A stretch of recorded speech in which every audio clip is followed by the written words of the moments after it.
आप लोगों ने कहीं भी देखा हो तो दो चीजें आपको हरदम उगती दिखेगी कहीं भी।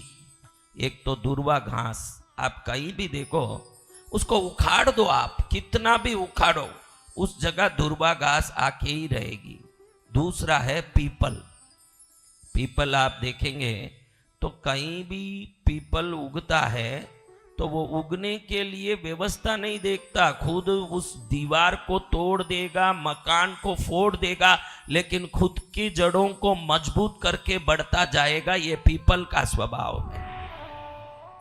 वैसे ही दूर्वा का स्वभाव, आप दूर्वा को देखिए, चाहे जितनी कोशिश करो आप निकाल के साफ करो, उसके जड़ को निकाल दो वो आके ही रहेगा।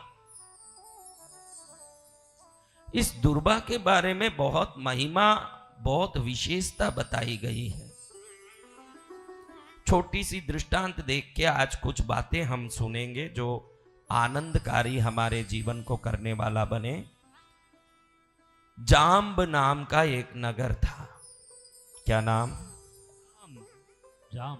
अभी कल का नाम पूछूं तो आज आपको याद नहीं होगा, कल जो सुना आज याद नहीं होगा, फिर भी हम बोलते रहते हैं क्योंकि बोलना हमारा स्वभाव है, सुनना आपका स्वभाव है, दोनों अपने अपने काम करते रहें। जी भगवान। जाम्ब नाम के उस नगर में सुलभ नाम का एक वैश्य रहता था, क्षत्रिय, बड़ा धनवान, गुणवान, धार्मिक, ज्ञानी, गुणी, सब प्रकार से सौलभ्य संपन्न था। उसकी पत्नी थी सुमुद्रा। दोनों ही ईश्वर भक्ति में रत, शास्त्र परायण, पुराण आदि कथा श्रवण में रुचिकर लोग बड़े आनंद से अपने जीवन बिताते थे। एक दिन सुलभ और सुमुद्रा दोनों बैठ के किसी शास्त्र के चर्चा में लगे हैं।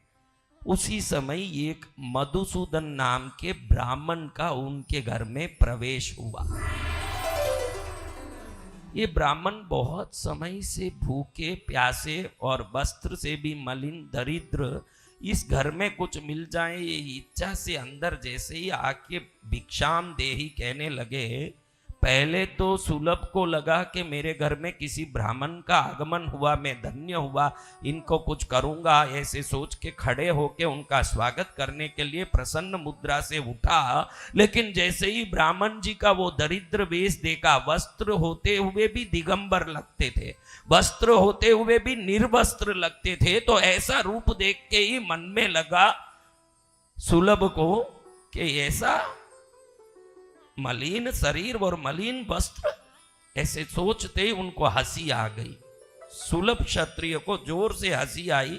जैसे ही ब्राह्मण अपने को देख के हंसते हुए सामने व्यक्ति को देखा, एकदम मधुसूदन ब्राह्मण को गुस्सा आ गया।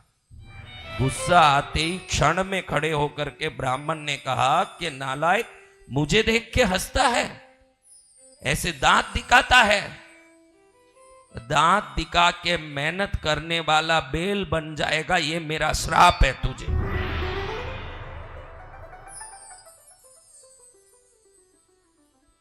जैसे ही इसने श्राप दिया, श्राप को सुनते ही पति पारायणा सती सुमुद्रा के मन में एकदम गुस्सा आ गया कि अचानक घुसा और कुछ मांगने घुसा हुआ ये व्यक्ति मेरे पति को बेल बनने का श्राप दिया। तो तुरंत वो खड़ी होके जोर से चिल्लाने लगी कि अगर मेरे पति को तूने श्राप दिया और मैं पति पारायणा सती औरत हूं तो तू भी गद्दा बन जाएगा, बार ढोने वाला, ये मेरा तुझे श्राप है। पति को क्या श्राप मिला बताइए? ब्राह्मण को क्या श्राप मिला? अब ब्राह्मण ने सुना कि मुझे गधा बनने का श्राप दिया, उसी समय उसको गुस्सा आ गया कि भाई मुझे गधा बनने का श्राप दे रही है, मुझे गधा बनने का श्राप देने वाली, मूत्र पीने वाली, विष्ठा खाने वाली चंडालन बन जाएगी तू, मेरा ये श्राप है।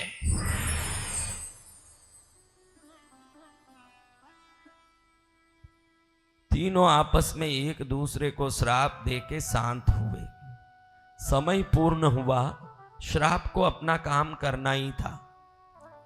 मैं सदा आप लोगों को कहता हूं कि एक वृक्ष में बहुत सारे फल लगे हों, आप कौन सा फल तोड़ेंगे? जो कच्चा है वो तोड़ेंगे कि अध कच्चा अध पक्का तोड़ेंगे कि अच्छा पका हुआ मीठा फल तोड़ेंगे? बताइए मेरे भाइयों। अच्छा पका हुआ मीठा फल तोड़ेंगे सदगुरु भगवान। हाँ बोलो ना, जोर से बोलिए। अच्छा मीठा पका हुआ फल तोड़ेंगे गुरुदेव। कच्चा क्यों नहीं तोड़ेंगे? कोई कारण तो बताइए। कड़वा कड़वा होगा। कहां से आई माता जी? वैसे ही बोलो। हाँ वैसे। राजस्थान से? कहां से? भाद्रा अर्जुन गांव से। तो माता जी कितनी सुंदर बोल रही है कि कच्चा फल नहीं तोड़ूंगी क्योंकि कड़वा है, फल कड़वा लगेगा, मीठा फल ही तोड़ूंगी। आप सबको प्रणाम करके बोलना चाहता हूं महाराज कि अगर कड़वा फल खाने में रुचि नहीं है, मीठा ही खाते हो, तो कड़वा शब्द भी दुनिया को दुख देता होगा, वो भी बोलना बंद कर दो। मीठा ही बोलना शुरू करो जीवन में। मीठा ही बोलो। जब कड़वे चीज पसंद नहीं है तो किसी को कड़वाहट कैसे लगती होगी ये सोच के बोला करो। दूसरों को कड़वाहट कैसे लगती होगी, बोलो ऐसे कि सुनने वालों को खुशी आती हो। बोलो ऐसे कि सुनने वाले प्रसन्न हो जाएं, क्योंकि जैसे वृक्षों में फल है, संसार में शब्द है। देखो कड़वे शब्द भी है कि नहीं? जी भगवान। आधे कड़वे आधे मीठे हैं कि नहीं? जी भगवान। पूरे मीठे शब्द है कि नहीं? हाँ। आप लोग कहते हो कि मीठे मीठे फल ही खाएंगे। आज आप ये वचन ले लो मेरे से कि मीठे मीठे शब्द ही बोलेंगे, फिर आपके जीवन में कभी कोई कर्म बंधन ही नहीं होगा। जो भी होता है शब्दों से ही होता है। जितने कर्म बंधन होते हैं सब शब्दों से ही होते हैं। बोल चाल से ही दुख बढ़ता है। जय जय गुरुदेव। सत्य। और आज तो जमाना इतना खराब है कि क्षण क्षण में लड़ने वाली दुनिया है। जी भगवान। रेलवे स्टेशन में लड़ाई, बस स्टैंड में लड़ाई, एयरपोर्ट में लड़ाई, कहाँ देखो वहां गली गुच्छे में लड़ाई, कहीं देखो वहीं लड़ाई का झगड़े का एक दृश्य दिखने में आता है। सही है ना भाइयों? सत्य वचन है गुरुदेव। आप में कितने लोग हरदम मीठा शब्द ही बोलते हो? वो सब हाथ ऊंचा करो। अब ऊंचा करे तो मैं मानूं ना, पहले मानूं तो बात अलग है ना। आप किसी में भी ऊंचा लोगे हाथ। आप जब तक मनुष्य हो मैं मानने तैयार नहीं कि आप हरदम मीठा ही बोलते हो। कभी तो ये कड़वा शब्द निकला ही होगा जीवन में कि सदा मीठा ही बोलोगे। अपने आप को मेरे सामने उत्तम क्यों साबित करते हो? उत्तम बन जाओ तो काफी है, साबित करने की जरूरत नहीं है। जय जय गुरुदेव। आप उत्तम बन जाओ तो काफी है। कोई साबित किसको करना है? जो ज्यादा हाथ ऊंचा करता है वो सबसे नीचा आदमी है, मैं ये मानता हूं। जो ज्यादा हाथ ऊंचे करते हैं वही सबसे खोटे हैं।